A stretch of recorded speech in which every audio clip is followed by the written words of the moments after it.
उत्तर प्रदेश में आगामी विधानसभा चुनाव से पहले सियासी चहलकदमी का दौर तेज हो चला है। चुनाव से पहले आजाद समाज पार्टी के प्रमुख चंद्रशेखर आजाद रावण ने संकेत दिया है कि बीजेपी के खिलाफ गठबंधन का हिस्सा हो सकते हैं। भीम आर्मी के प्रमुख चंद्रशेखर आजाद रावण ने कहा कि समाजवादी पार्टी और आरएलडी के साथ समझौता हो सकता है, क्योंकि हम सब बीजेपी को रोकना चाहते हैं। उन्होंने कहा कि हम राज्य के लोगों को अच्छी सरकार देना चाहते हैं। उत्तर प्रदेश में तानाशाही और निरंकुश सरकार को रोकने की जरूरत है। उन्होंने बताया कि हमारी सबसे बातचीत चल रही है, जैसी चीजें सामने आएगी हम इसकी जानकारी देंगे। रावण के अनुसार उत्तर प्रदेश में जंगल राज जैसे हालात हैं, असुरक्षा का माहौल है, प्रदेश में रोजगार नहीं है, पिछड़ों का हक मारा जा रहा है। इसको रोकने के लिए एक बड़े गठबंधन की जरूरत है। आजाद पार्टी के प्रमुख ने कांग्रेस के साथ गठबंधन की सभी संभावनाओं को खारिज करते हुए कहा कि कांग्रेस की कथनी और करनी में फर्क है।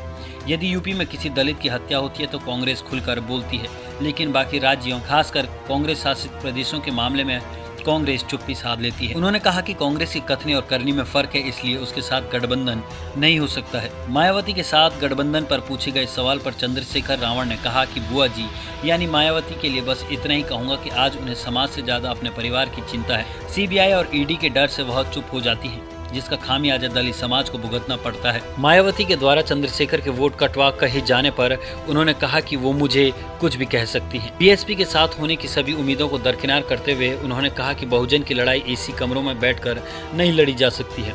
उन्होंने कहा कि सड़क पर आंदोलन करना पड़ता है, लेकिन मायावती सिर्फ ट्वीट करती है। बकौल रावण मुझे उनसे ज्यादा समाज की चिंता है। पश्चिम बंगाल चुनावों की मिसाल देते हुए भीम आर्मी चीफ ने कहा कि बंगाल की तरफ उत्तर प्रदेश में भी जनता बीजेपी को उखाड़ कर फेंकेगी।